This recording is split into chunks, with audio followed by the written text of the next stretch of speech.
As a mixed race kid, I learned very on that the system I was born into was not designed to accommodate me and that I would have to work much harder than my friends to be accepted. Ever since that truth became clear to me, another truth has come to light and has stuck with me. When we stand in solidarity, refuse to conform, and demand action, we can change the system.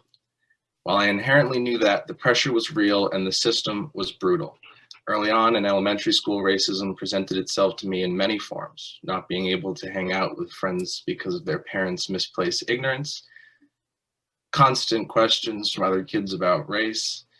Is this racist? Why are you allowed to say the N-word and I can't? These subtle, unmentioned forms of ignorance are the most pervasive in our society and are completely ignored in few, if any, of the conversations on race we have in our school and in our communities. The first time I truly recognized that someone who I didn't even know could hate me was when I was when I was in middle school. I was getting off the bus and talking to this kid who got off on the same stop. Nothing notable, just a simple middle school conversation. We went our separate ways, but a few hours later, the mother of the kid comes storming towards me in the parking lot. She approached me yelling, saying I tried to sell her kid drugs, threatening to call the police, saying, "Boy, don't ever come near my kid again." I can still hear her saying boy very clearly. And in that moment, as an 11-year-old kid being profiled by this woman, you can do nothing but stand there and take it. Petrified, trying not to cry as she towers over me, yelling for what felt like hours. When she finished and stomped back into her house, I ran back to mine and just started bawling. My mom comes in asking what's wrong, and I can barely talk. I'm choked up and still crying, but I managed to tell her what happened. As soon as she heard the story, she ran outside to the neighbor who was now walking her dog and told her off in front of the entire neighborhood. I was filled with gratitude over the fact that I had a mother who would stand up for me when she saw that happened. I had someone who cared and supported me. In those uncomfortable yet common moments, you as a child can do nothing but sit there and take it.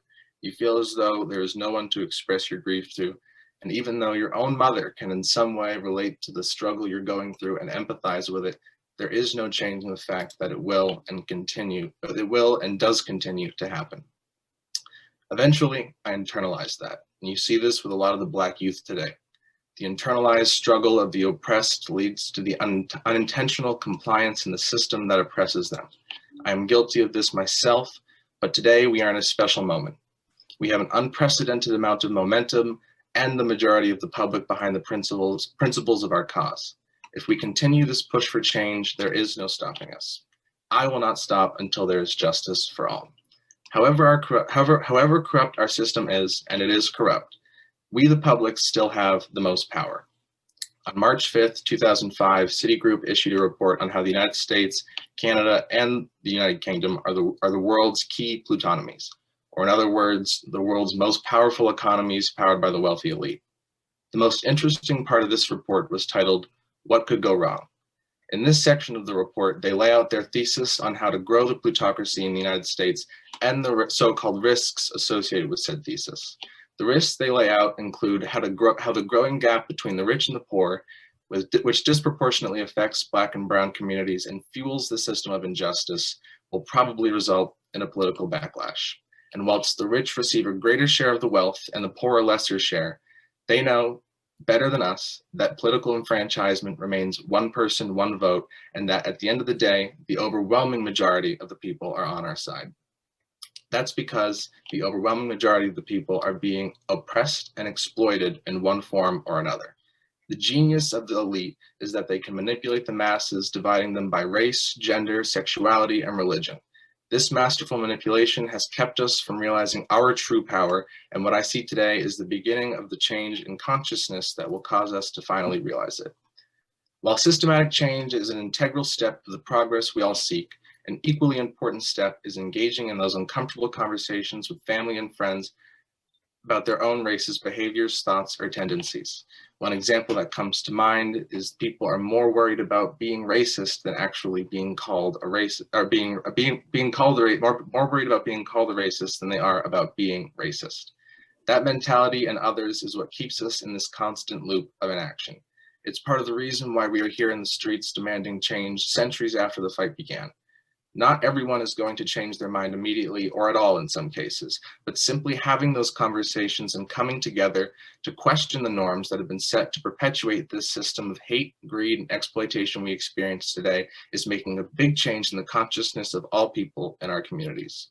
Only when we stand in solidarity with one another can we shift our community's principles towards justice for all. The rough situation we're in as a country gets talked about a lot. And we find ourselves desensitized to the struggle and pain that those within and abroad have been subject to as a direct impact of the way our nation is run. Just this past month, the OPCW report on the Syrian gas attacks by the president of Syria was shown to be a complete falsehood, backed by a multi-billion-dollar multinational effort to overthrow the government of Syria for a pipeline for the Saudis. The most tragic part of this is that people did actually die from chemical weapons. The part proven to be false by OPCW whistleblowers was that this was not done by the Syrian government, but instead done in coordination with our government, the UN, France, and other Western countries under the guise of the fight for terrorism, meaning our government, in coordination with these other governments, used chemical weapons against civilians in order to push propaganda to overthrow a government. I'm motivated to do what I can to stop the machine in whatever time I have here, because I know it has never been this bad. Despite the bubble we live in here, it has never been this bad on this planet. We are at a precipice and can decide to either observe the world slowly descend into the hell so many fear, or stand up to the evil and power that rots and exploits the well-intentioned collective soul that we all have. I choose the latter. Thank you.